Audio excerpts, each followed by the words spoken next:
All right, TIVlog number 11. One of my favorite numbers. Excellent. Three phrases.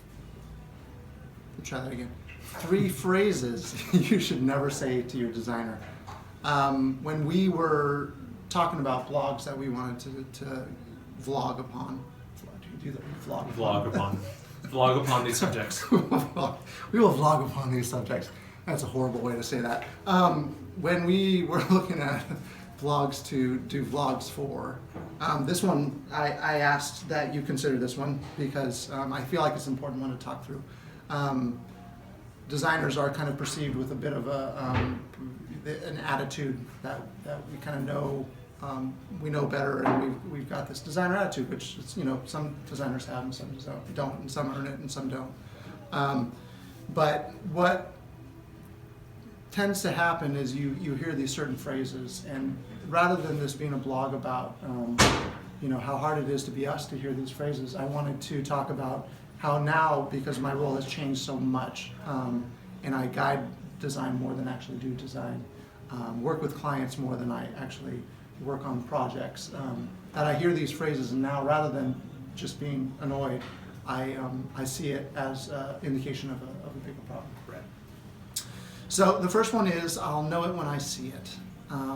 So this to me used to be an indication that we needed to move to hourly billing because it was going to drag on forever. Mm-hmm. But now what it means is we need to go back to discover, because I'll know it when I see it really is just a way of saying I'm not 100% clear on the strategy.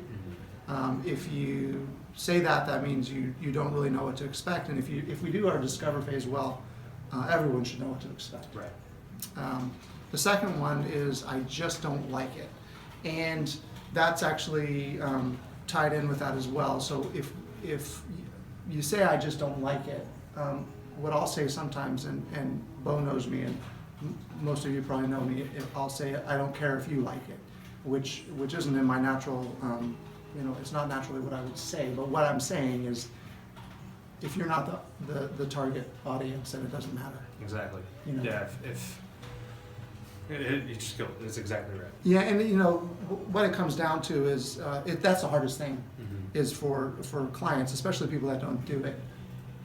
If you're working with a owner founder or someone who doesn't do marketing every day, it's really hard to look at it through someone else's eyes. That's exactly right. So I just don't like it doesn't mean they don't like it. It just means that they're not trying to walk a mile through their audiences in their audience's shoes. Let's see, and the final one is show it to me that way anyways.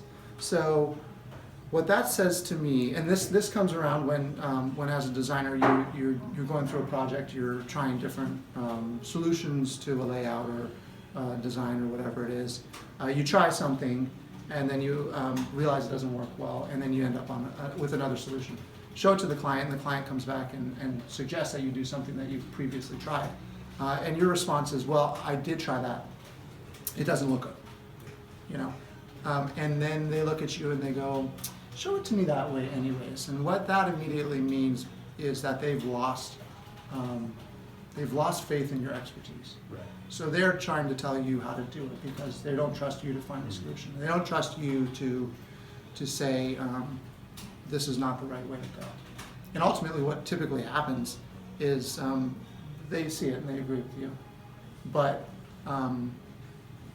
what it means is you really need to look at whether that relationship needs to change. Either you need to trust your designer, or you probably need to move on to another one. Mm-hmm. And what I say in the blog, and what I believe is true, is if you need to be that involved and you need to just run it, you should find someone cheap that can run the programs, stand behind them, and just tell them what to do. Right.